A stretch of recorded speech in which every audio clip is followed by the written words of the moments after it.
boa tarde a todos. O último painel é o que nos separa do fim do dia, portanto é sempre o painel mais ingrato, mas tenho a expectativa que seja um painel muito interessante, porque vamos tratar de um tema de grande importância, estruturante para o país e para a nossa economia, e portanto parece-me que, começando por agradecer o convite para moderar este painel, por felicitar pela oportunidade dos temas que são colocados. Eu queria começar por vos apresentar os membros deste painel. É um painel ultra qualificado, como vão perceber, e, portanto, a expectativa é altíssima relativamente às intervenções dos nossos convidados. Portanto, temos, e vou usar da ordem alfabética, coisa que não farei a seguir no momento em que fizer as primeiras perguntas. Temos o engenheiro Acúrcio dos Santos, que é presidente do Conselho Estratégico da Adfercit, um ferroviário, ia dizer histórico, mas é isso mesmo, um ferroviário histórico da nossa praça. O engenheiro Alberto Castanho Ribeiro, que é o CEO da B-Rail, do Grupo Barraqueiro, que me dá o prazer de ser meu amigo há 40 anos, desde o tempo do técnico. O engenheiro David Torres, da Alstom, que é Managing Director para Portugal e Espanha, julgo eu também. O Dr. Miguel Cruz, presidente do Conselho de Administração das Infraestruturas de Portugal. O engenheiro Paulo Duarte, diretor executivo da Plataforma Ferroviária Portuguesa, e aqui ao meu lado o engenheiro Pedro Moreira, que é o CEO da CP, dos comboios de Portugal. O nosso tema é a alta velocidade, a alta velocidade como fator de mobilidade. Nós vivemos hoje no nosso setor ferroviário, digamos assim, um momento que me parece muito, não sei muito bem qual é a palavra que hei de usar, esperançoso, digamos assim, uma vez que temos o cardápio completo dos instrumentos de trabalho. Ou seja, temos uma ferramenta de planeamento, temos o Plano Ferroviário Nacional aprovado, temos um consenso na opinião pública e na classe política acerca da importância do investimento global na ferrovia, necessidade de investimento e desenvolvimento muito evidente, uma vez que tivemos dezenas de anos sem fazer nada e portanto, só há relativamente poucos anos é que retomamos com o Ferrovia 2020 o investimento no setor ferroviário. Temos uma comunidade técnica, neste momento, ferroviária ativa, capacitada, motivada para levar estes projetos para a frente, e temos, last but not least, e condição, se não suficiente, pelo menos absolutamente necessária, recursos financeiros disponíveis para fazer isto. E, portanto, é de facto um momento favorável para o setor ferroviário. Este nosso tema da mais mobilidade na alta velocidade ferroviária interpretei-o como um pedido de reflexão dos nossos convidados. Como é que a alta velocidade poderá vir a ser um elemento integrado e integrador, digamos, desta estratégia global de mobilidade que se impõe no desenvolvimento, efetivamente, de um novo paradigma, atentos a estes desafios todos que temos, do acréscimo da procura, da necessidade da descarbonização, da sustentabilidade em lato sensu. E, portanto, enfim, eu ia fazer aqui um conjunto de perguntas de baixo para cima, isto é, ia tentar começar pela infraestrutura e depois ir subindo na cadeia do sistema, que é a ferrovia. Portanto, a ferrovia, ao contrário da rodovia, no essência, é muito mais um sistema integrado de tecnologias e materiais do que uma infraestrutura pura e dura. E, nesse sentido, ia começar por perguntar ao Dr. Miguel Cruz, digamos, nesta minha lógica de começar da infraestrutura no sentido mais estrito para cima. A IP, as Infraestruturas de Portugal, portanto, é a entidade que vai desenvolver este primeiro projeto ferroviário de alta velocidade e que tem vindo a desenvolver tudo o que está em curso no quadro do 2020 e agora do PNI 2030. E, portanto, um primeiro comentário acerca de como é que vê o potencial, digamos, da infraestrutura linha de alta velocidade como elemento, se é ou não é, um elemento estruturante da mobilidade a nível nacional. E se, do seu ponto de vista, é claro e adquirido que esta infraestrutura está bem integrada neste novo desígnio, ou neste desígnio que se vai apresentando de um novo paradigma de mobilidade para o nosso país. Muito bem, muito obrigado. Em primeiro lugar, boa tarde a todas e a todos. Estamos numa daquelas salas em que eu só consigo ver a primeira e a segunda fila, daí para trás vejo uns vultos, mas com esta luz não consigo. Então, se calhar, se eu limpasse os óculos de vez em quando também ajudava. Mas, de qualquer das maneiras, eu já vou responder à pergunta, mas há só uma nota, ou queria só fazer duas notas que eu acho que são muito importantes, e já que neste raciocínio do começar, digamos, de baixo para cima, e da importância que tem o Plano Ferroviário Nacional e, como disse há pouco, um consenso que foi gerado em matéria de aposta na ferrovia e de investimento associado à ferrovia, há um aspecto que eu acho que era importante assinalar e isto depois vai se relacionar com o que eu direi a seguir sobre a alta velocidade, mas é bom, provavelmente as pessoas não têm muita noção, nós se olharmos para aquilo que era o investimento em ferrovia no ano de 2016, comparado com o investimento em ferrovia no ano de 2022, nós, em ferrovia, portanto, eu estou a excluir, obviamente, estamos a falar de investimento puro, estou a excluir aqui tudo o que tem a ver com manutenção. Nós tínhamos qualquer coisa como 39 milhões de euros de investimento no ano 2016 e subimos em 2022, fechamos com 417 milhões de euros de investimento. Esperamos fechar acima dos 500 milhões, bem acima dos 500 milhões de euros no ano 2023. Qual é a relevância disto? A relevância disto é para demonstrar que, de facto, em qualquer coisa como 6 anos, nós demos um salto tremendo em termos de investimento, o que significa não apenas este consenso, esta disponibilidade para fazer este investimento, significa também o aproveitamento de fundos comunitários, que temos vindo a aproveitar, e não apenas comunitários, mas que temos vindo a aproveitar para fazer este investimento, mas significa também uma mudança tão significativa naquilo que é necessário em termos de resposta de mercado para conseguir concretizar este investimento. Estamos a falar de multiplicar por mais de 7 vezes digamos, a capacidade que nós necessitamos de fazer este investimento. E isto em si constitui uma base para uma mudança estrutural muito significativa. Tanto mais quanto, em simultâneo com este esforço de investimento que eu referi, que é da Infraestruturas de Portugal, nós conseguimos assistir a um conjunto de outras empresas, e para não mencionar nenhuma empresa que esteja aqui presente, mencionarei apenas, por exemplo, o sistema de mobilidade do Mondego, ou o metro do Porto, ou o metro de Lisboa, e de repente nós temos uma exigência em termos de investimento, toda ela focada precisamente nesse exercício de alteração de comportamentos, mudança do nosso sistema de mobilidade. E, portanto, acho que este é o primeiro sinal que é importante, que é claro e que é importante nós termos. A segunda nota prévia que eu queria só fazer é tornar claro que, sem o investimento que está a ser feito na modernização da ferrovia, vamos chamar-lhe rede convencional, embora neste momento é a única que temos, e com o investimento na alta velocidade, sem estes dois investimentos, portanto, sem o cumprimento dos objetivos associados a estes dois investimentos, uma coisa me parece-me razoavelmente clara, que é dificilmente Portugal atingirá os objetivos ao nível da descarbonização a que se comprometeu. Portanto, isto torna logo claro qual é, digamos, o peso deste caminho que decidimos aqui seguir.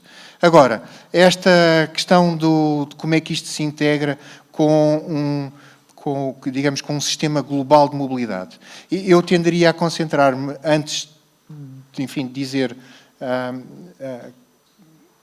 como é que nós vamos alinhar, digamos, este investimento na rede de alta velocidade com aquilo que é a rede convencional e o interface com outro tipo de transportes. Antes de dizer isto, há um aspecto que eu acho que vale a pena focar e que tem também naturalmente a ver com aquilo que nós fizemos, ou com a análise que foi feita, obviamente, em termos de estudos de procura, que é este investimento na alta velocidade, este investimento na credibilização da eficiência do sistema ferroviário é absolutamente essencial enquanto ponto de partida para uma efetiva mudança de cultura de mobilidade.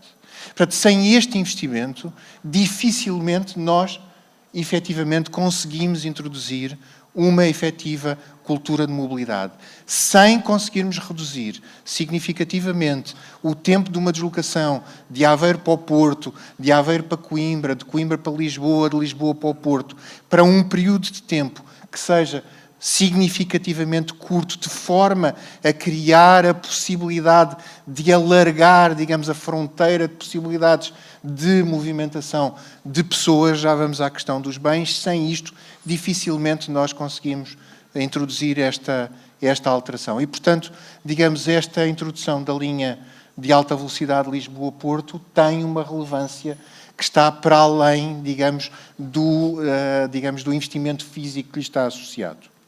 O segundo aspecto, que é absolutamente essencial nós termos a noção, é que, de facto, não apenas... Portanto, nós estamos a falar em alta velocidade, e agora contendo-me só no troço Lisboa-Porto, depois a questão Vigo deixaremos certamente para outra discussão, mas na ligação Lisboa-Porto nós estamos a falar de ter uma ligação que permitirá faseadamente, portanto, numa primeira fase, reduzir o tempo de ligação Lisboa-Porto para 1h59, depois a seguir, na conclusão de uma segunda fase, para 1h19 e depois na terceira fase para aquilo que tem vindo a ser anunciado de 1h15.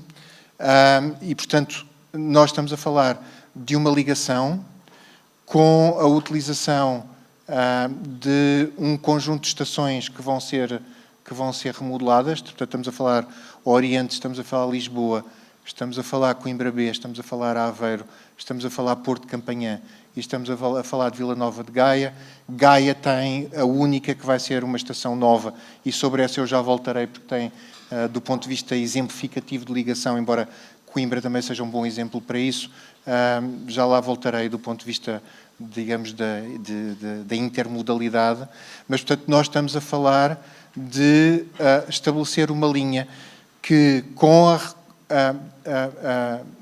renovação, o alargamento, digamos, a recomposição daquilo que é, hoje em dia, uma estação moderna, a possibilidade de fazer, nesta ligação de alta velocidade, através destes vários pontos, uma ligação, uma interligação à rede convencional.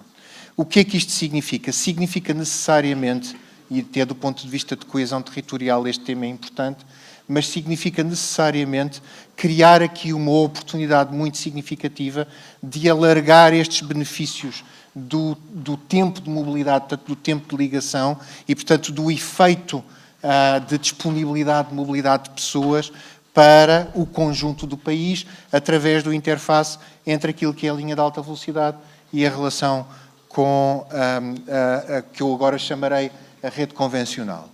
Um segundo aspecto que eu acho que é muito importante tem a ver com a resolução de um problema, e esta resolução faz quer pela renovação da rede convencional, a modernização da rede convencional, quer da alta velocidade, tem a ver com conseguir assegurar, de facto, que conseguimos retirar ou deixar capacidade para o transporte de mercadorias na linha do Norte, ex-congestionado, e, portanto, conseguir uma melhor eficiência na forma como conseguimos fazer este tipo de ligação. E depois, em terceiro lugar, e eu admito que esteja a ocupar muito tempo, no fim Por acaso esqueci-me de fazer aquela pergunta inicial, que é a pergunta que se deve fazer sempre, que é quanto tempo é que eu tenho. Se são 5 minutos, eles já lá devem ir, não é? E, portanto, só terminando dizendo que este investimento que está a ser feito na linha e nas estações permite, de facto, criar nas estações a possibilidade de raiz, de facto, pensar esta intermodalidade, portanto, esta ligação entre aquilo que é o sair do comboio, apanhar o metro, estávamos a utilizar o exemplo do metro do Porto, ou apanhar o troço que nos vai levar ao aeroporto, para conseguir, de facto, ancorado na linha de alta velocidade, pensar de uma maneira um bocadinho diferente a mobilidade, neste caso, em distâncias mais curtas. Teria um bocadinho mais de coisas a dizer, mas guardaremos isto. Agradeço, Miguel, certamente para uma segunda rodada. Uma belíssima intervenção que nos deu uma visão de conjunto importante disto. E eu perguntava agora, se calhar, ao David Torres, da Alstom, enfim, que é uma empresa que conhece muito bem o nosso mercado ferroviário, está aqui há dezenas de anos, não é? E trabalha quer em segurança e sinalização, quer em material circulante. E a pergunta é, no fundo, a mesma, mas agora do ponto de vista em que já subimos um bocadinho acima do carril propriamente dito e da plataforma, se de facto tem uma leitura idêntica em como a alta velocidade é integrante e integrador deste novo paradigma de mobilidade.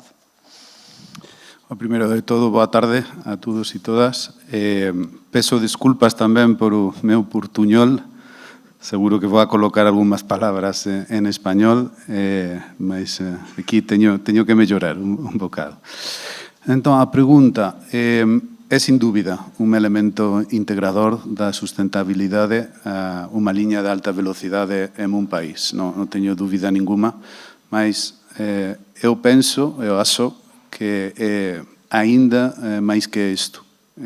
Penso que a alta velocidade é un elemento transformador de un país, é un elemento estructurante, non só da economía, mas tamén da sociedade.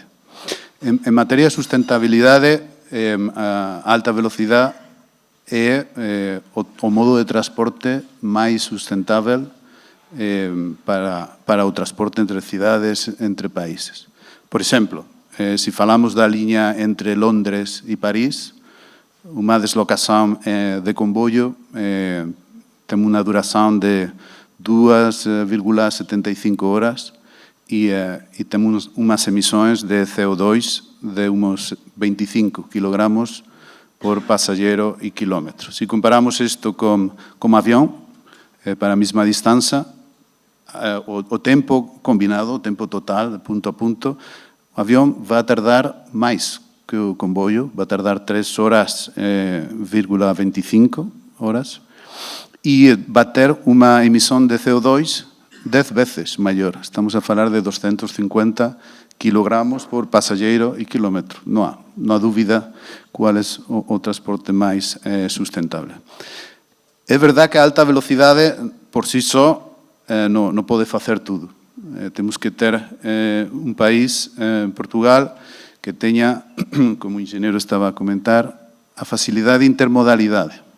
Temos que ter redes interconectadas, temos que ter facilidade de interconectar a rede de alta velocidade como a rede de suburbanos, como as redes regionais, como as redes de metro tamén. É por iso que eu penso que o Plano Ferroviario Nacional é moito ben, está a considerar esta situación e considera nos planos de investimentos moito importantes como a modernización das liñas convencionales, como a adquisición de novos comboios que son, sin dúbida alguna, moito importantes, eu penso que aínda urgentes para o país. Mas a alta velocidade ten moitos outros aspectos chaves, ten moitos outros aspectos positivos para un país. Há moitas experiencias na Europa e de todas elas gostaría resaltar o beneficio económico regional. Aquí hai cidades como Aveiro, Coimbra, Leiría, que van a tener, sin dúbida ninguna, un impacto económico muito importante. Mas há outras coisas. Temos emprego qualificado. A alta velocidade, uma tecnologia de ponta, não é? E sem dúvida vai trazer ao país emprego qualificado. Mas uma deslocação de comboio, uma deslocação com maior segurança. Também uma deslocação descarbonizada. As estimações que eu vi é que a linha de Lisboa ao Porto atualmente temos 6 milhões de passageiros, penso que é nessa ordem, e o futuro, a previsão é como a linha de alta velocidade atingir as 15 milhões. Todos esses passageiros vão emitir por passageiro 10 vezes menos que um avião e 6, 7 vezes menos que de carro.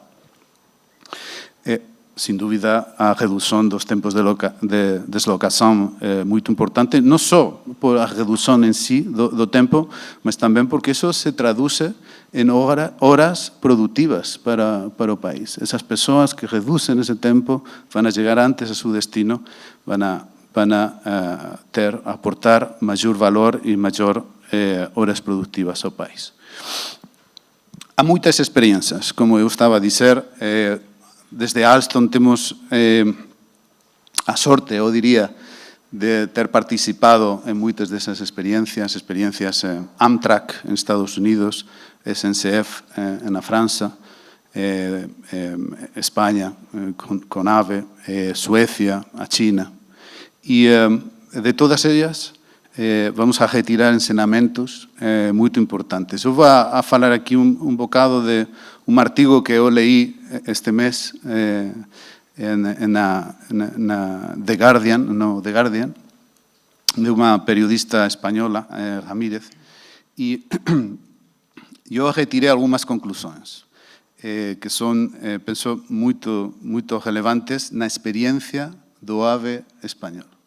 Primeiro, a dia de hoje, a rede de alta velocidade espanhola é a rede mais longa da Europa, a segunda mais longa do mundo, com mais de 4.000 quilómetros. Segunda coisa, isto não foi feito de um dia para outro. Estamos aqui a falar que na Espanha, começamos no ano 1992 a desenvolver a nossa rede de alta velocidade. Estamos aqui a falar há mais de 30 anos. A primeira conclusão que eu tiro daqui é que temos que ter perseverança no país, temos que ter determinação, mas as coisas, ao fim de dia, chegam. Outra coisa, Espanha investiu na ferrovia, na alta velocidade, 57.000 milhões nestes 30 anos. Muito dinheiro. Desses dinheiros, 1 de cada 4 euros foram fundos europeus. E todos eles foram invertidos na alta velocidade. Mas há uma coisa que de todas as experiências na Europa de desenvolvimento de redes de alta velocidade, penso que é comum. Uma rede de alta velocidade num país só pode ser desenvolvida se há um consenso absoluto a nível político, eu diria fundamentalmente. Isto é preciso. Nós vivimos isto na Espanha. Ainda quando há diferentes opiniões políticas, tivemos um consenso absoluto político em desenvolver uma rede de alta velocidade. E depois a disponibilidade, aproveitar os fundos europeus, os fundos que estão à mão. Vou poner aqui dois exemplos, e já termino esta parte. Um é uma experiência na Espanha, que também descreve o artigo. É na deslocação entre Madrid e León, que é uma distância bastante similar à distância entre Lisboa e Porto. É uma deslocação que, na altura, demorava mais de 4 horas, agora são menos de 2 horas.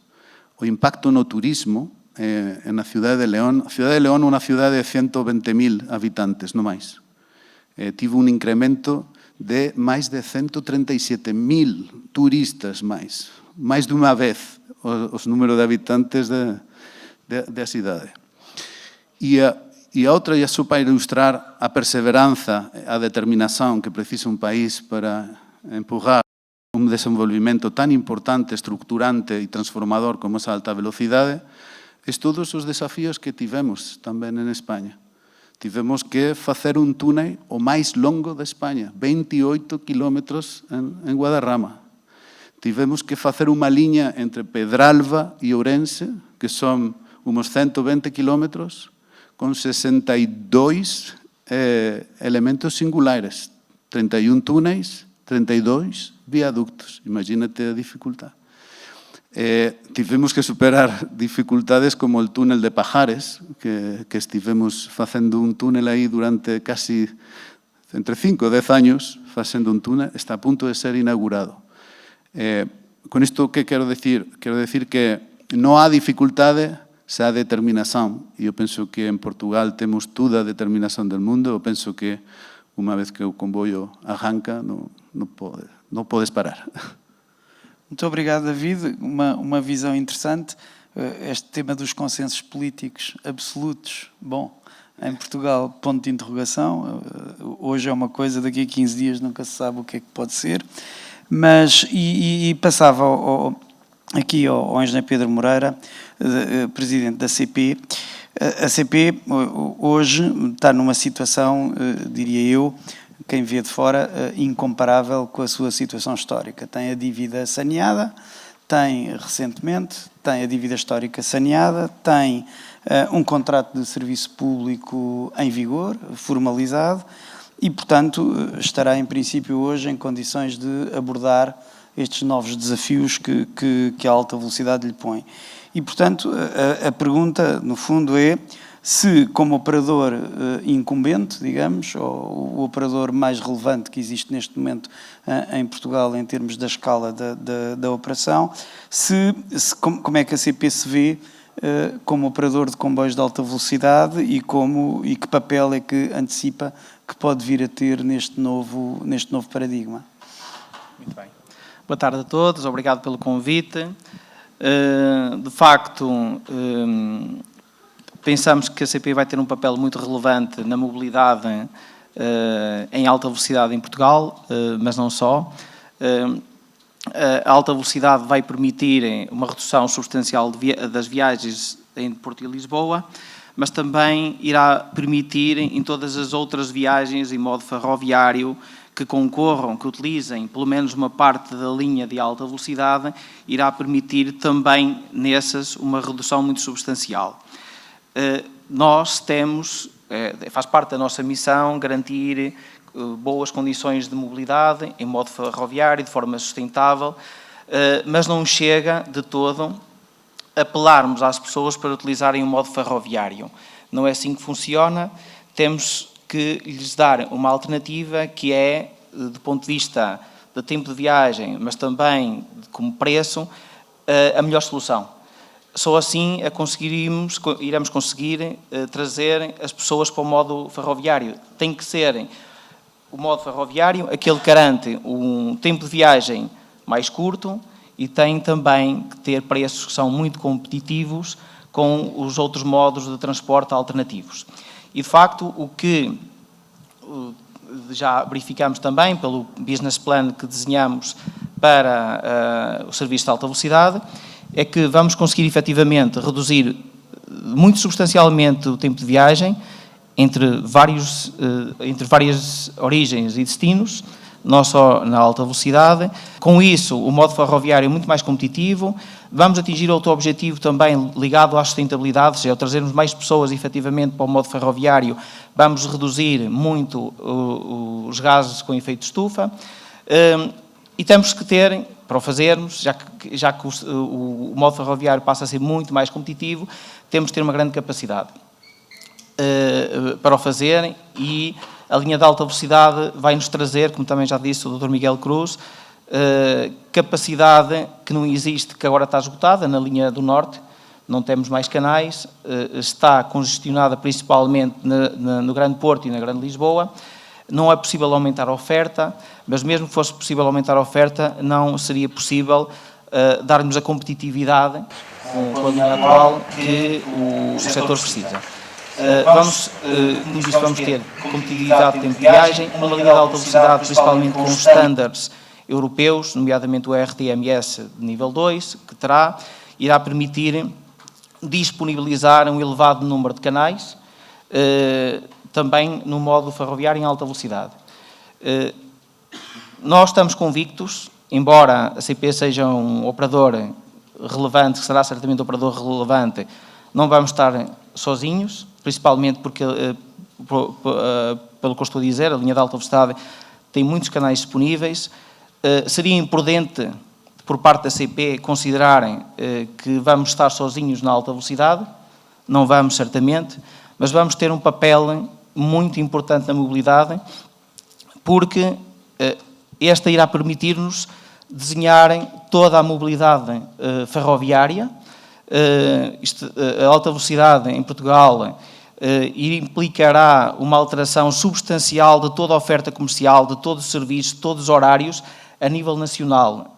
A alta velocidade vai ser uma espinha dorsal na mobilidade ferroviária, mas também, eu diria, na mobilidade terrestre em Portugal. Vai ser o principal modo de transporte de mobilidade e ela estando posicionada no eixo atlântico, onde se encontram praticamente todos os passageiros, 75%, 80% dos passageiros encontram-se aí, é onde nós temos grandes necessidades de mobilidade. Vai ter esse impacto, de facto, de tirarem muitos carros da estrada, será muito mais competitivo que os outros modos rodoviários que existem, mas também será muito mais competitivo que o modo aéreo, comparativamente às soluções que são possíveis de disponibilizar por essa via. Com isso, a CP irá assumir muito mais o seu papel de coesão territorial, melhorar as condições de mobilidade a nível nacional e conseguir prestar também uma solução alternativa aos modos concorrenciais. Muito obrigado. A sua intervenção matou todas as perguntas que eu tinha para fazer, as da primeira ronda e as da segunda ronda. Mas voltarei assim. Mas, digamos, ouvido agora que ouvimos o operador público, é natural que tenhamos a visão complementar do operador privado, não é? E, portanto, eu queria pedir ao Engenheiro Castanho Ribeiro que nos apresente, no fundo, a visão do lado do operador privado das oportunidades e dos desafios que esta nova linha e esta nova circunstância vos coloca. Está bem? E, portanto, a pergunta, no fundo, a pergunta direta é, vamos mesmo ter comboios privados de alta velocidade a operar em Portugal? O Sr. Presidente da CP acabou de o referir, portanto, acredito que sim. Primeiro que tudo, agradecer o convite da revista Eurotransportes, agradecer a introdução feita pelo meu amigo Alexandre. Podia ter evitado os 40 anos de conhecimento, mas enfim. Desculpa, não se repetirá. Muito bem. Concorrência, eu acho que temos que falar aqui, eu acho que temos esquecido um bocadinho. No painel dos preços falou-se, aqui não se está a falar, e eu acho que temos que começar a falar no cliente, que é o objetivo final. E o que é que vamos introduzir com esta nova linha de alta velocidade no serviço ao cliente? O Miguel Cruz aflorou, e bem, todas as vantagens que uma linha de alta velocidade vai ter. Acredito que venhamos agora a ter uma linha de alta velocidade, acho que há uma vontade, vamos ver se não é sempre aquela ambição que vamos ter. Eu lembro que eu e este senhor há 23 anos começámos o projeto de alta velocidade, ainda estamos à espera de ver o primeiro centímetro. Acredito que desta vez vai haver alguma coisa, porque é fundamental, como já foi dito aqui, é fundamental para dinamizar toda a mobilidade no país. E há aqui também um aspecto que nós temos que ter em atenção. Há bocado falámos na rede express, agora falámos na ferrovia, e o tema é mobilidade mais, mas não há uma estratégia de mobilidade, ao contrário do que o Alexandre disse. Não há uma estratégia de mobilidade nacional. Temos um plano ferroviário nacional, que eu saúdo, posso discordar ou concordar com algumas das suas opções, mas saúdo. temos uma estratégia para a rede de autoestradas e estradas, mas não há um plano de mobilidade. Não há um plano que introduza os serviços e o conceito de serviço e que níveis de serviço nós precisamos ter. E é aí que nós temos focado a nossa atenção. Sobretudo é perceber o que é que o cliente final quer.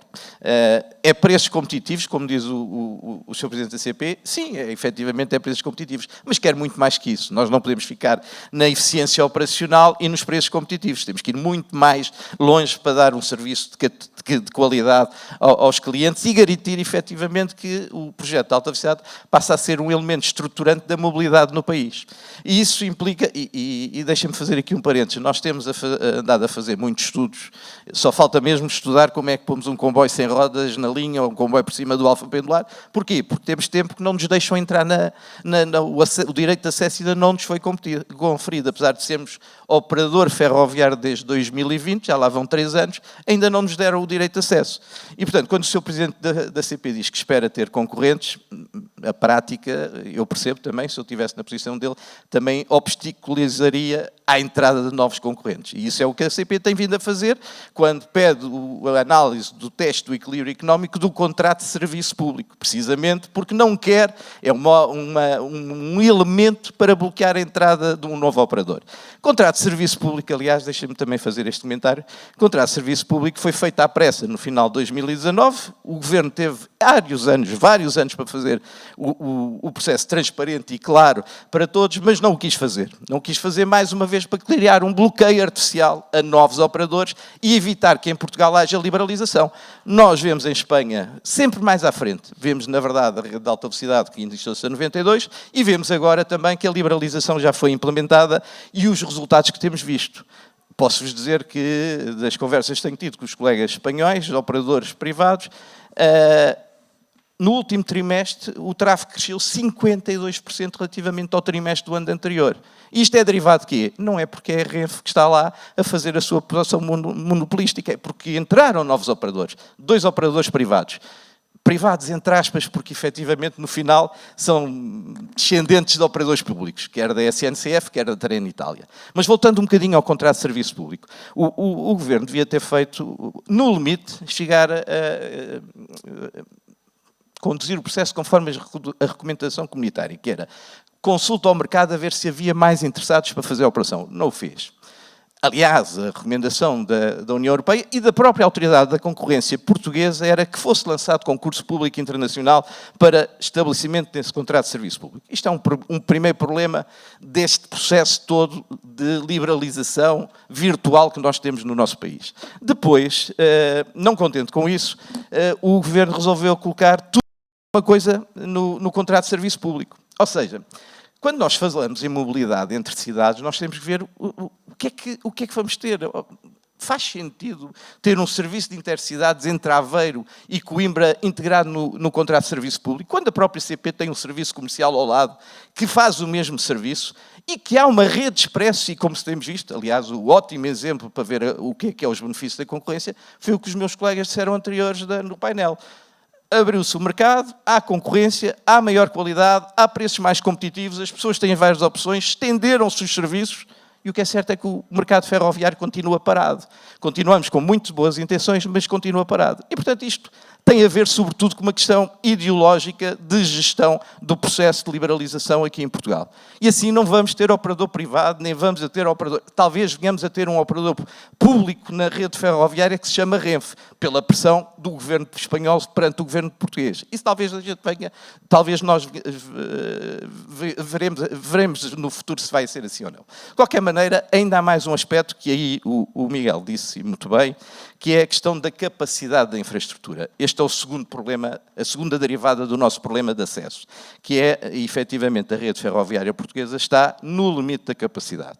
E, sem dúvida, que é crítico, mas crítico mesmo, avançarmos com a linha de alta velocidade. Mas não podemos avançar com a linha de alta velocidade com medo de a fazer, ou seja, não podemos ficar em Sor. Temos que continuar e chegar a Lisboa, pelo menos. E depois ainda temos a ligação de Lisboa-Madrid, onde se colocam os problemas enormes de criação do investimento de uma terceira travessia, das discussões aeroportuárias, e, portanto, andamos sempre emaranhados em várias discussões e nunca conseguimos ter uma filosofia ou pelo menos um programa claro de investimento em termos de infraestruturas. E a IP também sofre isso, porque estes anos todos, agora, eu espero, sob a liderança do Miguel, consigam concretizar efetivamente o troço de alta velocidade, porque não há espaço para esperar mais tempo.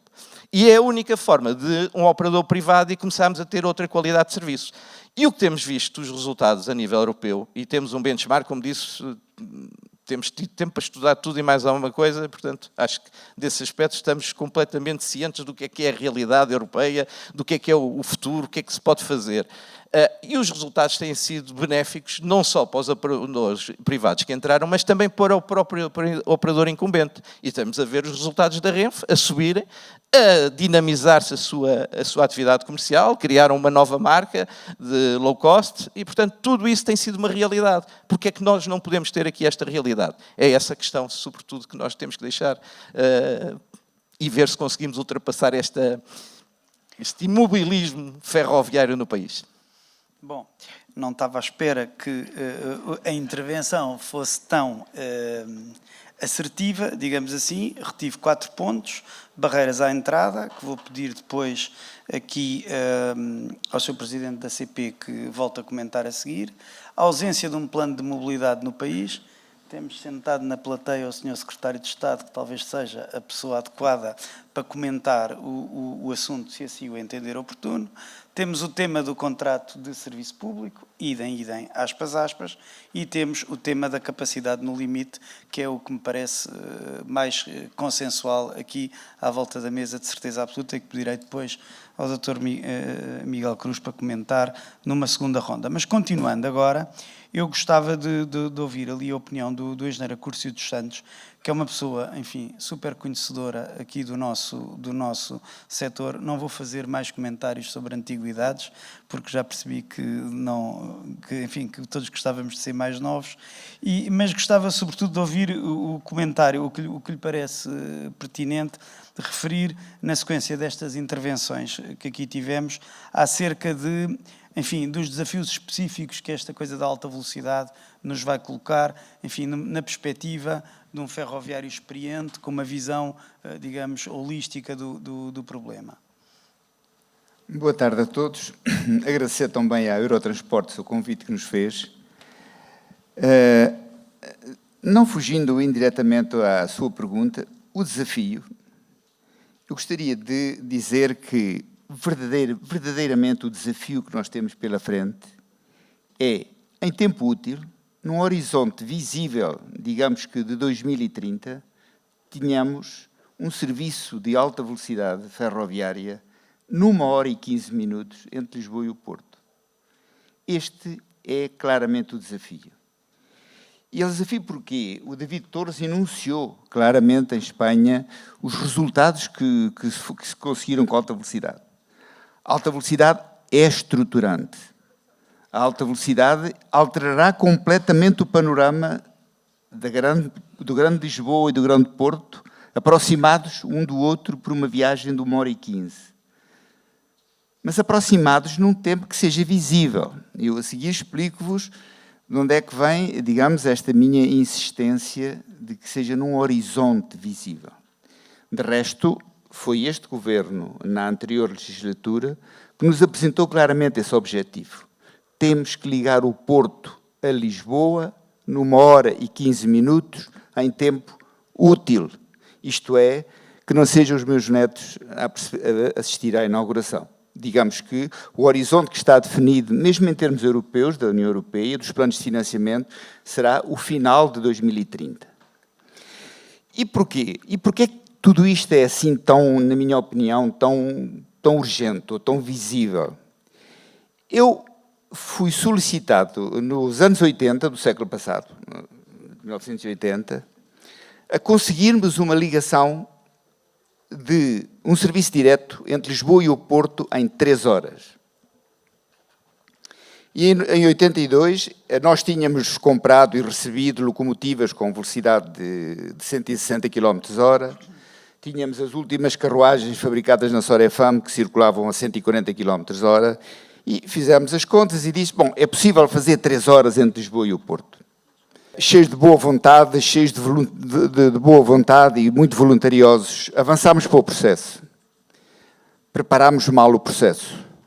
Fizemos o Lisboa-Porto em 3 horas, com grandes dificuldades técnicas. Isto é, o número de curvas que existe entre Lisboa e o Porto, o número de pontos singulares, pontes, pontões, atravessamentos fluviais, etc. O número de passagens de nível provocava uma solicitação de tal forma poderosa nos freios do equipamento que nós estivemos à beira de desistir. E agora vou dizer o que é que isto nos traz como lição.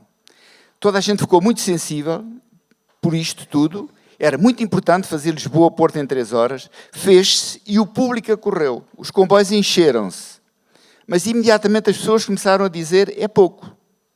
3 horas? 3 horas é muito pouco. Bom, a CP, naquela altura a CP, era a CPIP, decidiu, sim senhor, vamos avançar para um novo objetivo. Vamos modernizar a linha do Norte, vamos fazer o Porto de Lisboa em 2 horas, 2 horas e um quarto.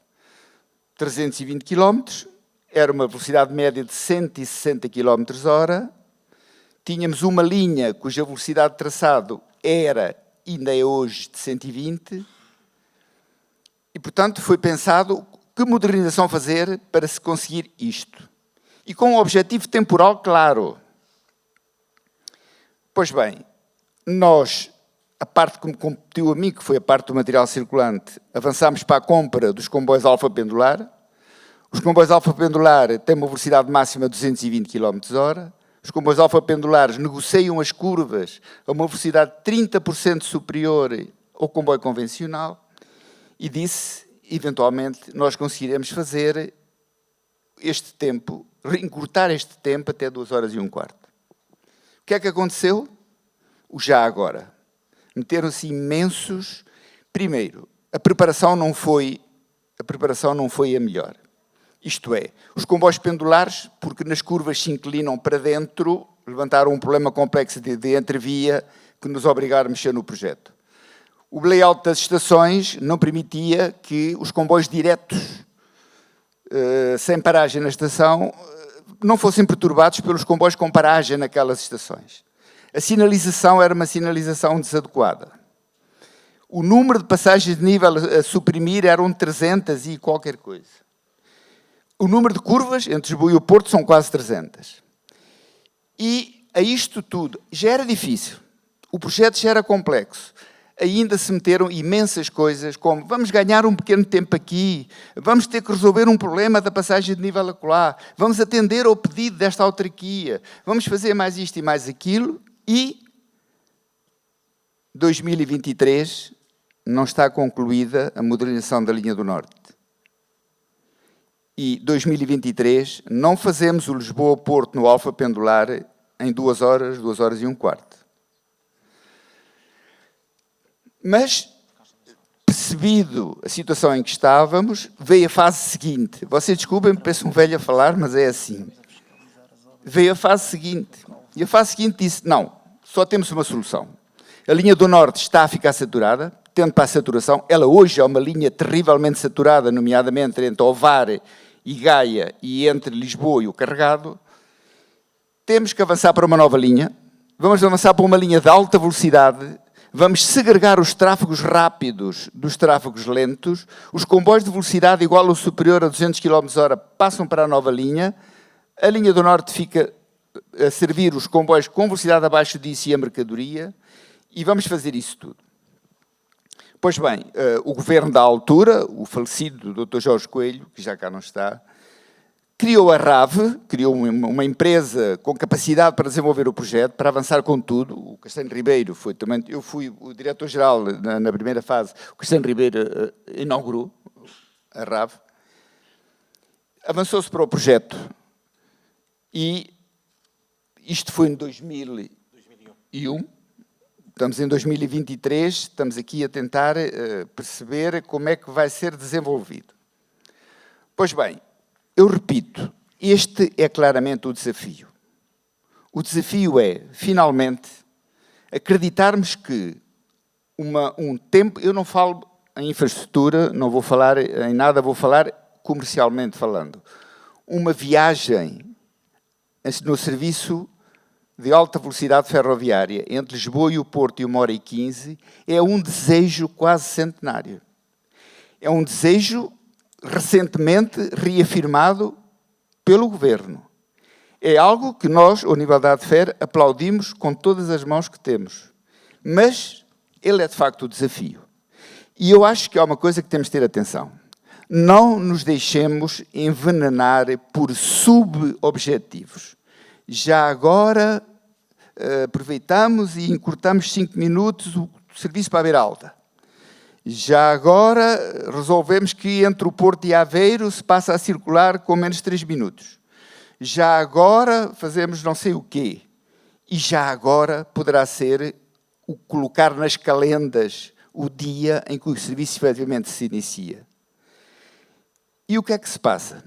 Este serviço não é só estruturante do país, na medida em que aproxima a cidade de Lisboa e a cidade do Porto, como de resto foi o Ministro que nos o explicou, mas, simultaneamente, ele pode lançar um novo paradigma. Ele pode voltar a lançar a credibilização do transporte ferroviário.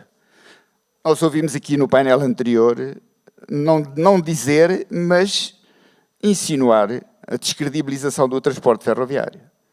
O transporte ferroviário necessita de demonstrar às pessoas que é um transporte que, para além de ser o único meio de transporte que pode utilizar 100% a energia elétrica, o comboio ferroviário, o meio de transporte ferroviário, pode ser integralmente elétrico, utilizando as fontes renováveis ou a energia mais limpa, como é um elemento estruturante e, acima de tudo, pode ser o elemento que pode ser a salvação de muitas coisas, mas, acima de tudo, ele necessita de um ponto de partida.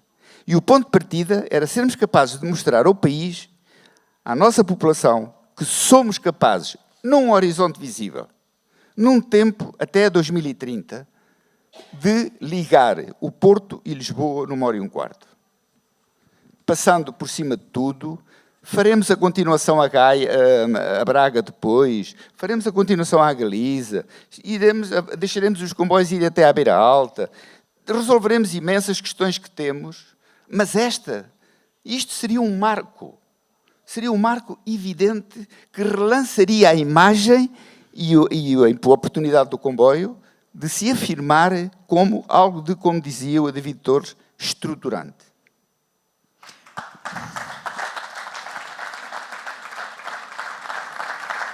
Muito obrigado pela sua intervenção. A indústria dos já agoras em Portugal é uma indústria altamente desenvolvida e que todos nós que trabalhamos nesta coisa das infraestruturas conhecemos bem e agradeço-lhe porque é preciso o seu estatuto para poder dizer isso alto e bom som e para depois as pessoas no fim baterem palmas. Mas de facto para fazer tudo isto é preciso conhecimento. E é preciso, digamos, ter aqui um ecossistema que tenha as competências e as capacidades todas que vão ser necessárias. A plataforma ferroviária, no fundo, é uma entidade que agrega e desenvolve o conhecimento ferroviário nos seus diferentes níveis, cria conhecimento, forma pessoas e, portanto, tem um papel muito importante e tem, sobretudo, uma visão de conjunto. E a pergunta que eu tinha para o Paulo Duarte é, no fundo, se temos, efetivamente, neste momento no país, depois destes anos de paragem no setor ferroviário, know-how, capacidade, recursos, para fazer este projeto no tal horizonte limpo e visível à nossa frente de que falava o engenheiro Acúrcio dos Santos. Muito obrigado, boa tarde a todos. Claro que temos, nós somos um país de aventureiros, de descobridores e, portanto, temos garra e energia para isso. E, de facto, agradeço essas palavras, porque mais importante de tudo, aqui nos desafios que temos, e sobretudo no caso específico da alta velocidade, é que de todas as discussões que se tem à volta do tema, de facto, não pode haver desvio do foco. O foco é fazer. Nós temos que fazer. seja as objeções que houver, os problemas que houver, nós temos que executar. Nós estamos a viver uma janela de oportunidade absolutamente única. A conjuntura europeia, o Green Deal, que nós concordamos em que até 2050, 50% do transporte de pessoas e bens tem que ser feita por via marítima ou ferroviária. E o tempo já é curto. Esta linha de alta velocidade vai ser absolutamente determinante para, de facto, quebrar um paradigma. Para que a ferrovia volte a ter um estatuto e uma dinâmica própria que andou esquecida. Não vale a pena falar do passado, falar dos dramas.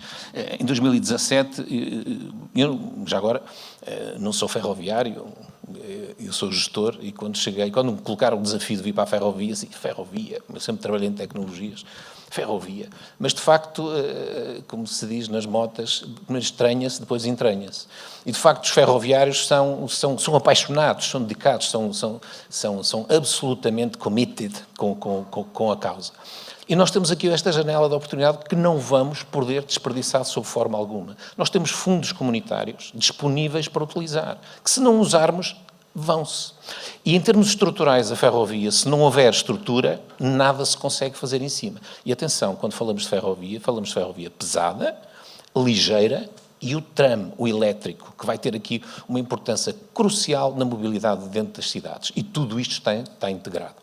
Portanto, ou seja, esta discussão, mais importante, o foco é fazer e o mais rápido possível. Porque depois o resto vem tudo por arrasto. A pergunta era as competências. Fruto do que este país viveu nas últimas décadas, aliás, eu vi quando cheguei a este setor, estava eu a dizer, eu li um estudo do Boston Consulting Group, em 2017, que dizia que estudava uma série de variáveis, segurança, velocidade, comprimento de horários, e Portugal estava em terceiro, a contar do fim. Só tínhamos a Roménia e a Bulgária atrás de nós. E, portanto, este bater no fundo foi crítico para que a plataforma ferroviária, que desde 2017 é reconhecida como o cluster da ferrovia, assumiu aqui um papel muito grande no sentido de, junto da tutela, acomodar a circunstância. E em 2019 assinamos um pacto setorial com o Governo em que, de facto, defendíamos aqui 3 grandes medidas. Primeiro, a criação de um livro branco do setor, para que, de facto, se definisse um plano de longo prazo em que todas as forças políticas estivessem de acordo, no sentido de que, independentemente dos círculos políticos, as grandes decisões de fundo fossem tomadas, porque na ferrovia nada acontece no curto prazo. Nada. É tudo de médio e longo prazo. O que significa que tem que haver estabilidade nas decisões. E, portanto, nós desafiamos o Governo, nesse Pacto Setorial, a fazer um livro branco, que depois se concretizou no Plano Ferroviário Nacional, que esteve em discussão, todos participamos ativamente, e que agora há de ir à Assembleia da República para aprovação por todos os parlamentares, e aí sim se definir o caminho. Desafiamos nesse Pacto Setorial a criação de uma entidade que agregasse todo o saber que há na ferrovia em Portugal. Portanto, porque hoje temos uma dúvida, um problema ferroviário, vou perguntar a quem?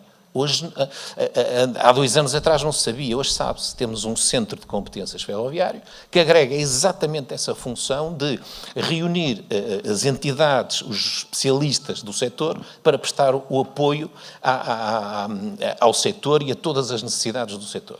E, finalmente, a terceira medida, que era a ambição de um comboio português.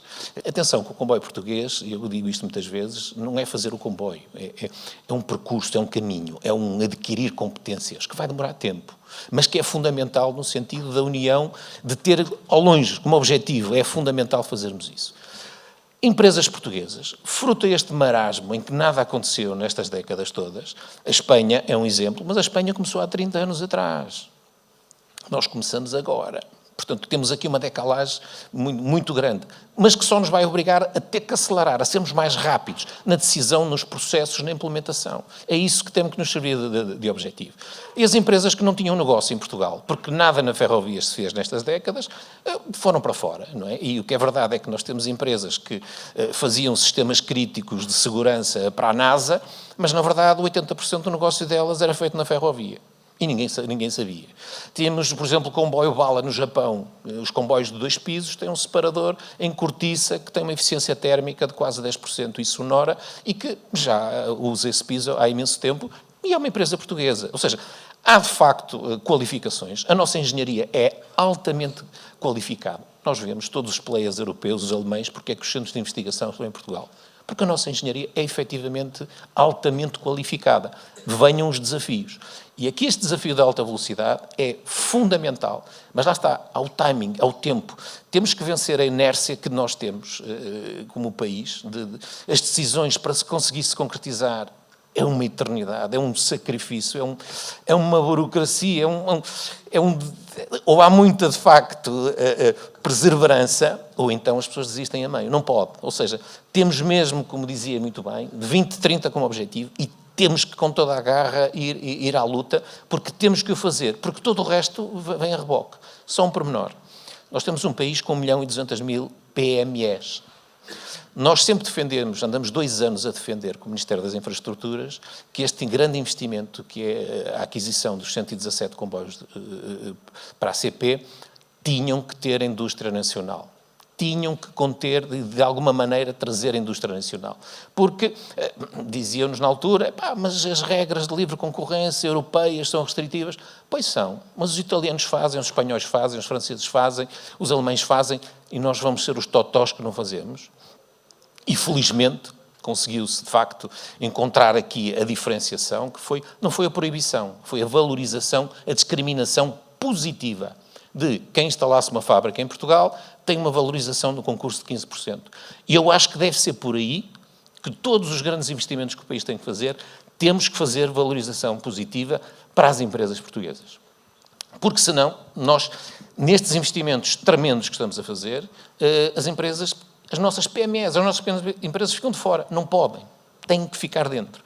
Têm que ser dadas as condições para elas participarem também. Porque, de uma maneira sistémica, esta linha de alta velocidade vai levar de arrasto toda a nossa indústria nacional, e, inclusivamente, foi isso que nós fomos fazer à Inotrans a Berlim, há 2 anos atrás, no sentido, olhem para Portugal para fazer aqui uma auto-Europa ferroviária. Porque, do ponto de vista geoestratégico, nós até estamos muito bem localizados.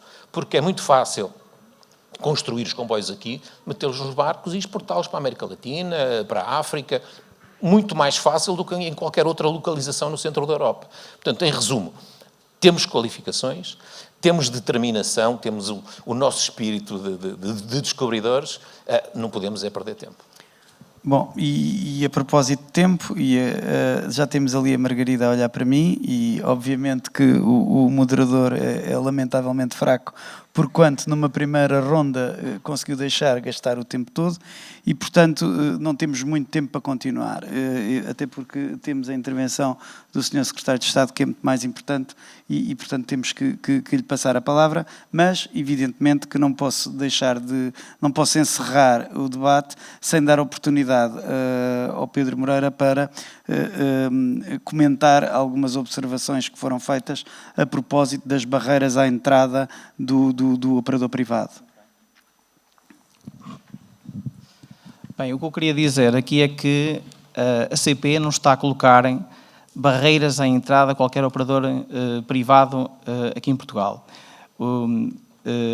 Não se trata, como aqui foi referido, apenas de equilíbrio de contrato de obrigações de serviço público. Foi unânime entre meus colegas de painel que a linha do Norte está totalmente congestionada, está no seu limite de capacidade e a solução que poderia existir para a entrada de um operador privado na linha do Norte passaria certamente por retirar canais à CP, o que não me parece correto. Por outro lado, quando concluirmos a linha de alta velocidade, muitos canais disponíveis e nós estaremos, nessa altura, também com um serviço totalmente liberalizado e demonstraremos, temos todas as competências organizacionais e técnicas, como já foi reconhecido até por organismos internacionais e auditorias que tivemos, e teremos capacidade de ter um serviço que será complementar e integrado com os restantes serviços comerciais ferroviários da CP, totalmente cientes que teremos outros operadores lá, mas nós conseguiremos fazer um serviço de excelência, com as capacidades que temos instaladas na nossa empresa, e seremos uma referência, como já demonstramos noutros momentos mais difíceis, e posso ainda acrescentar que, sendo um serviço que está totalmente liberalizado, nós temos outros que não estão abrangidos pelo contrato de obrigações de serviço público e que são rentáveis, ou seja, há serviços que são deficitários, que têm um objetivo principal, que é de prestação do serviço público, de garantir a coesão no território nacional. É esse que nós estamos a prestar, é aquele que o Estado nos contratou e que nós estamos a cumprir. Há outros que não estão abrangidos, e nesses que não estão abrangidos, nós também já o demonstramos, tem auditorias de que fomos alvo, que são totalmente rentáveis, nós não precisamos de qualquer ajuda para os manter. Obrigado. Não, eu queria só, porque acho que é importante, e aliás não há nada como uma discussão concorrencial para estimular este tipo de comentários finais, mas eu fazia questão só aqui de abordar, face a esta preocupação do fazer, e aliás várias vezes aqui foi utilizada a expressão da janela de oportunidade. Nós, de facto, temos uma janela de oportunidade do ponto de vista de financiamento comunitário e normalmente isso é razoavelmente bom para estimular a nossa capacidade para vir a fazer. Mas queria só dar nota de dois aspectos que eu acho que são muito importantes. O primeiro tem a ver precisamente com essa janela de oportunidade e a forma como o financiamento vai estando disponível, o que significa obrigatoriamente que nós temos que ser razoavelmente estritos, não apenas no cuidado que temos com o já agora, mas com o cuidado que temos que ter com aquilo que é o horizonte temporal. O segundo aspecto que eu acho que é importante assinalar é que, precisamente por uma questão, digamos, de execuibilidade, nós estamos a desenvolver o projeto da alta velocidade dividido em vários troços. Isto tem muito a ver, tem outros motivos, obviamente, mas incluindo questões de natureza financeira, obviamente, mas tem essencialmente a ver com capacidade de resposta para conseguirmos implementar com a maior rapidez possível os vários troços. E se há sinal de que, de facto, pelo menos por enquanto as coisas estão bem encaminhadas, é que, do ponto de vista do trabalho financeiro e do ponto de vista do trabalho ambiental, todas as entidades têm estado a responder da forma e nos tempos adequados, o que mostra, de facto, aqui o empenho das várias entidades nesse trabalho. E isso, a mim, dá-me uma confiança total em relação a uma preocupação que tinha sido levantada há pouco, que é, não vejo razão nenhuma, esta separação é uma separação de execuibilidade, não é propriamente uma separação de faseamento temporal e, portanto, não me parece viável que a alta velocidade vá parar em SOR. Pronto, eu acho que vamos ter mesmo que terminar e peço desculpa aos restantes membros do painel que só puderam intervir uma vez, mas senão depois a Margarida despede-me e, portanto, como isto é uma função altamente remunerada e à qual eu atribuo muito valor, não me posso dar esse luxo. Muito obrigado a todos, foi um gosto ouvi-los.